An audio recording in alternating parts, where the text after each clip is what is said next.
Hi everyone, it's Mio here, and today I'm going to show you how to make Disney Cinderella, and this is actually a cup companion. This is what the clay figurine looks like, and the reason why her arms are hanging over is because she belongs on the side of a cup. This is a really cute way to decorate your cup without actually having to paint or decorate it permanently. I created this project in collaboration with Amy from LittleSuprisesYT. She created these adorable little mice in glass slippers, so please do check out her channel. I'll provide the link below in the down bar. I hope you guys enjoy this polymer clay tutorial. For more videos like these, please give me a thumbs up and subscribe if you haven't already. I have a lot more tutorials coming up your way, so please stay tuned. And if you'd like to follow me on Instagram, my username is FlyingMio. You can follow me there and check out projects that I've created and will be posting on YouTube. So let's go ahead and get this super cute tutorial started. So of course you're going to need a cup. Just pick out whichever type of cup you want to use for this project, and you're going to need some flesh colored clay. Roll it into a ball to form the head, and for the top part of the head I flattened it out with my thumb because I wanted to have a three-dimensional face. As you can see, the cheeks are puffier at the bottom, and you're going to need some light colored yellow clay. I'm going to roll this into a flat thin sheet. It's going to be about 3 to 4 millimeters thick, and this will form the base color of Cinderella's hair. Gently line the yellow clay on the back portion of her head. It doesn't have to be perfect, you just want to cover as much of the back surface as you can so there will be no gaps. When you're happy with the placement, go ahead and take a blade and cut off all the extra clay.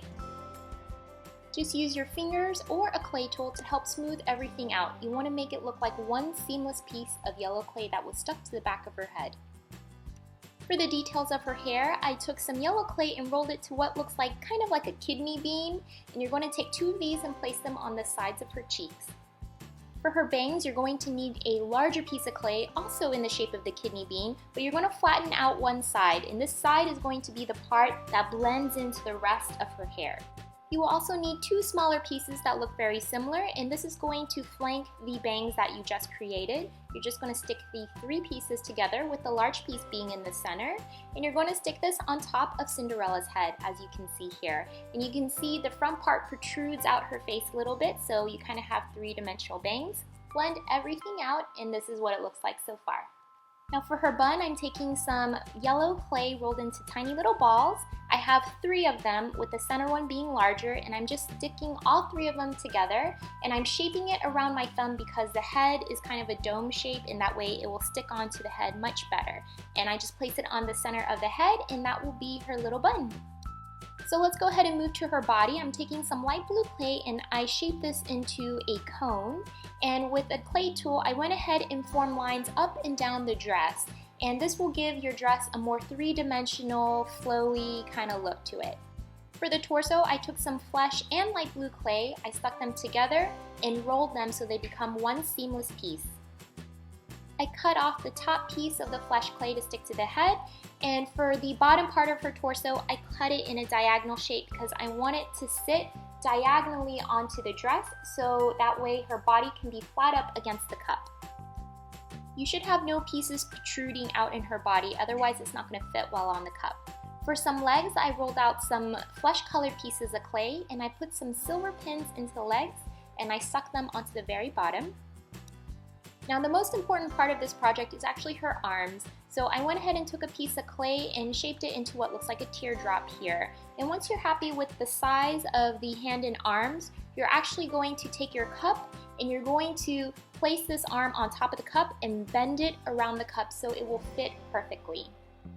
Once you have 2 arms stuck on the chair, you can place your head in between them and go ahead and stick the arms to the head. To finish off the top part of Cinderella, I rolled out a thin blue piece of clay to form the ribbon around her bun, and I went ahead and poked some holes where I thought the eyes belonged. With some red chalk, I went ahead and dusted a little bit of color on her cheeks so my princess looks like she's blushing. And of course, you're going to take some black clay and fill in those holes with some beautiful eyes, and of course give her some very gentle and happy eyebrows. My Disney princesses tend to have very simple faces because I think it's really cute that way, and this is what she ended up looking like. So let's put everything together. You're going to need a long silver pin, and I got this just from the jewelry beading section of any craft store. I placed this in the bottom of the head and of course the top of the body, and you have your little Cinderella character put together. Now before I bake this item, I wanted to make sure that it actually looks good on the cup and it actually stays on the cup before you bake it, because once you bake it, you can't really move anything. And right before I baked it, I went ahead and put some translucent clay onto the bottom of her feet and 2 little balls on the side of her face for her earrings. So this is what my Cinderella character looks like after I baked it in the oven. I baked it at 250 degrees Fahrenheit for about 20 minutes. And as you can see, I don't really like to glaze a lot of my clay characters. I think it looks better the way it is, just matte, and it can sit on the side of the cup like so. I think this is a great way to decorate your cup without permanently altering the way your cup actually really is. And it makes a wonderful gift or a great gift to yourself if you want to enjoy your beverage with a little smile on your face. I hope you guys enjoyed this tutorial. For more like these, please give me a thumbs up and subscribe if you haven't already. And of course, you can follow me on Instagram. My username is FlyingNeo, and you can check out my new tutorials that are coming up.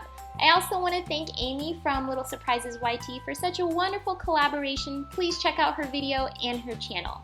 Thank you guys so much for watching. Good luck and have fun crafting. Bye!